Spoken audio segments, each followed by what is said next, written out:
Hello and welcome to my channel. তো আজকে আমরা ইংলিশ ক্লাস নাম্বার 2 নিয়ে হাজির হয়েছি। এখানে আমরা দেখে নেব ফিগার অফ স্পিচ বা উপমা ও অলংকার সম্পর্কে, যে কোন সেন্টেন্সটা কী বোঝাচ্ছে। তো নাম্বার 1 চলে যাচ্ছি। My mother's kitchen was like a Holi place. তো এখানে দেখো, এখানে কিন্তু এটা সিমাইল সিমাইল মানে কি? সিমাইল মানে হচ্ছে উপমা, অর্থাৎ তুলনা টানা হচ্ছে কোনো জিনিসের মধ্যে। কেন এখানে বোঝাচ্ছে সেরকম? কারণ দেখো, লাইক শব্দটা ব্যবহার করে রান্নাঘরকে কিন্তু পবিত্র স্থানের সঙ্গে তুলনা করা হয়েছে। এই যে বলা হয়েছে যে my mother's kitchen like a Holi place, মানে পবিত্র স্থানের মতো, মানে আমার মায়ের রান্নাঘরটা। তাহলে রান্নাঘরকে কি পবিত্র স্থানের সঙ্গে তুলনা করা হয়েছে। তো তুলনা যখন আমরা করব তখন কিন্তু উপমার ব্যবহার হবে, অর্থাৎ যে সিমাইল, সিমিলার থেকে সিমাইল এসেছে, তো সেটা একটা উপমার মধ্যে পড়ছে। Next number 2, he slept like a baby. দেখো এখানে সেম জিনিস, লাইক আ বেবি, সে বাচ্চার মতো ঘুমোচ্ছে। তাহলে কি তুলনা চলে আসছে? তো সে ঘুমোচ্ছে কার মতো? বাচ্চার মতো। তুলনা করছি আমরা ওর সাথে, মানে করছি। তো লাইক শব্দটি ব্যবহার করে এখানেও কিন্তু আমরা কি করলাম, ঘুমানোর ধরনকে শিশুর ঘুমের সঙ্গে তুলনা করা হয়েছে, সেই জন্য এটাও কিন্তু একটা উপমা বা সিমাইল। নেক্সট নাম্বার 3 বলছে laughter is the music of the soul. এখানে দেখো, এটা কিন্তু হয়ে যাচ্ছে আমাদের মেটাফর বা রূপক। কেন হচ্ছে? কারণ এখানে হাসিকে আত্মার সুর হিসেবে সরাসরি উপস্থাপন করা হয়েছে, তুলনার কোনো শব্দ ছাড়া। এখানে কিন্তু তুলনা করা হয়নি, ঠিক আছে? এখানে কিন্তু তুলনা করা হয়নি, ডাইরেক্ট বলা হয়েছে যে laughter is the music of the soul, মানে এখানে হাসিকে আত্মার সুর বলা হয়েছে ডাইরেক্টলি। সেই জন্য এটা হচ্ছে কি একটা রূপক বা metaphor. Next number 4, the beautiful bucket bloomed in the bright sun. এখানে কি আসছে? এখানে এখানে আমাদের এখানে বলবো অ্যালিটারেশন। অ্যালিটারেশন বলতে শব্দের পুনরাবৃত্তি। কেন? কারণ এখানে বি শব্দের পুনরাবৃত্তি ঘটেছে। দেখো, বি শব্দ দিয়ে কত কিছু আছে। বি ফর বিউটিফুল আছে, বি দিয়ে তারপরে বাকেট আছে, তারপরে হচ্ছে তোমার ব্লুজুমড আছে, ব্রাইট আছে। বি শব্দের বারবার কিন্তু পুনরাবৃত্তি ঘটেছে, এই জন্য এটা কী বলবো আমরা? অ্যালিটারেশন বা শব্দের পুনরাবৃত্তি। Next number 5, sea shells on the sea শোর।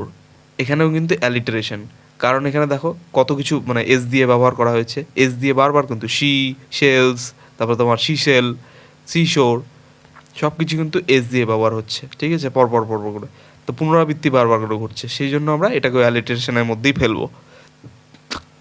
Next number 6, the wheels of justice turn slow. এটা আমাদের হয়ে যাচ্ছে কি রূপক বা মেটাফর। কেন হচ্ছে? কারণ এখানে বলা হচ্ছে ন্যায় বিচারের প্রক্রিয়াকে চাকার গতির সঙ্গে তুলনা করা হয়েছে। কি? ন্যায় বিচারের প্রক্রিয়াকে চাকার গতির সঙ্গে তুলনা করা হয়েছে। বলছে the wheels of justice turn slow, মানে ন্যায় বিচারের যে চাকা সেটা কি খুব আস্তে ঘুরছে, এরকম বলা হচ্ছে, ঠিক আছে? তো আমরা কিন্তু এখানে ন্যায় বিচারের চাকা বলে দিচ্ছি ডাইরেক্ট, চাকার মতো ঘুরছে এরকম কিন্তু বলছি না। তো সেই জন্য এটা কিন্তু রূপক হচ্ছে, ঠিক আছে, বা মেটাফর।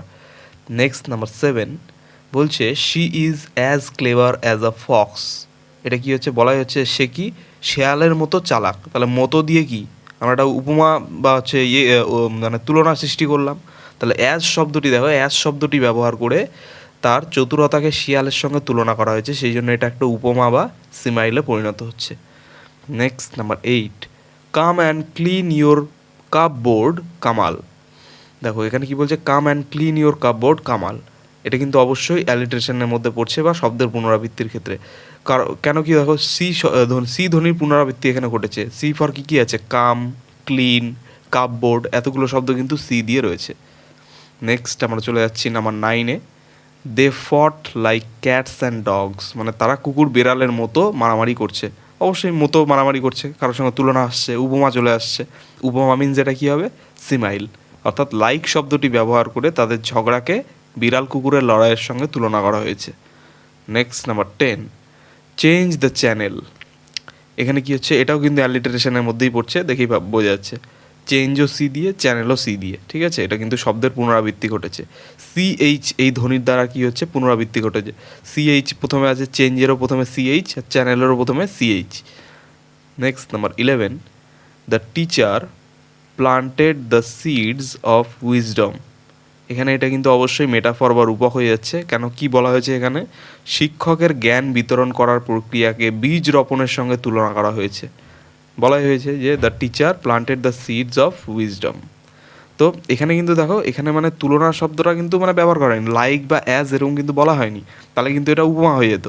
এটা কিন্তু উপমা না, এখানে ডাইরেক্টলি বলা হচ্ছে যে the teacher planted the seeds of wisdom. ঠিক আছে, যে শিক্ষক কি জ্ঞান বিতরণ করার মানে প্রক্রিয়া হচ্ছে কি শুরু করে দিয়েছে, জ্ঞানের বীজ বপন করে দিয়েছে। ঠিক আছে, জ্ঞানের বীজ বপন করে দিয়েছে, তুলনা কিন্তু বলা হয়নি।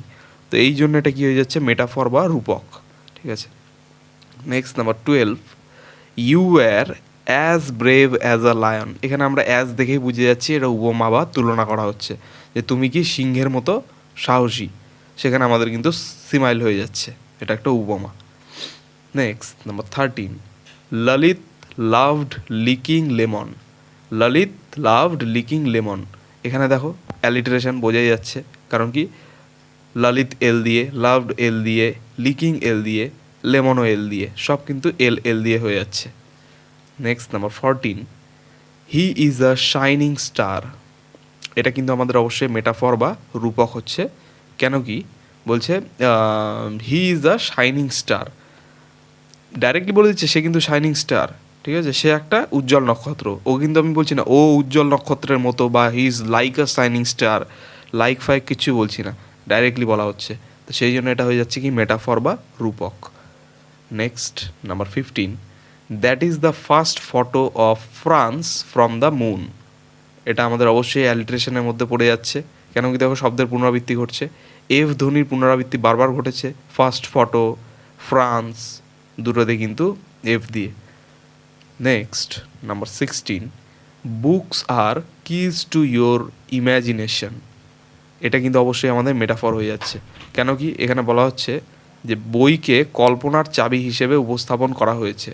বইকে কল্পনার চাবি হিসেবে এখানে কিন্তু উপস্থাপন করা হয়েছে। এখানে কিন্তু বুকস আর লাইক কিজ এরকম কিছু বলা নেই, বলা হয়েছে books are keys to your imagination.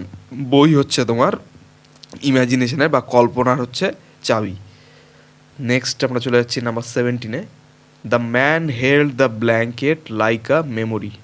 The man held the blanket like a memory. তো এখানে কিন্তু অবশ্যই আমাদের উপমা বা সিমাইল চলে আসছে।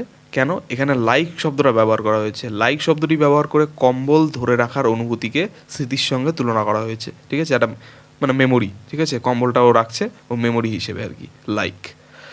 Next number 18, my neighbours are normally not noisy. So অবশ্যই এলিটারেশন হচ্ছে, এটা দেখে বোঝা যাচ্ছে যে এন শব্দের বারবার পুনরাবৃত্তি ঘটছে। নেইবার্স এন দিয়ে, নর্মালি এন দিয়ে, নট এন দিয়ে, নয়েজি এন দিয়ে।